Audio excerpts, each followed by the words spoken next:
Agad na naging usap-usapan ang post ni Mayor Javi Benitez kaugnay sa mga babaeng naninira ng pamilya.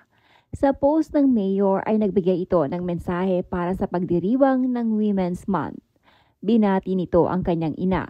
Sa dulo ng kanyang mensahe ay ang patutsada na tungkol sa babaeng naninira ng pamilya.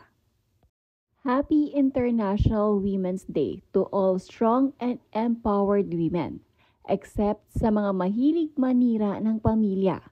Hindi yan empowerment. Respect real queens. Happy Women's Month to all incredible women, especially my mom and my great-grandmother, our mayor from 2001 to 2004.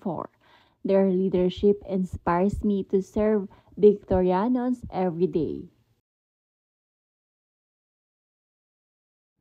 Dahil sa post na ito ni Mayor Javi ay maraming naglabasa na espekulasyon na tila pinaparinggan umano nito ang vlogger na si Ivana Alawi na kung saan ay nalink noon sa kanyang ama na si Albi Benitez. Matatandaan na may mga naglabasang larawan noon sa social media na kung saan ay namataan si Ivana at Albi na magkasama.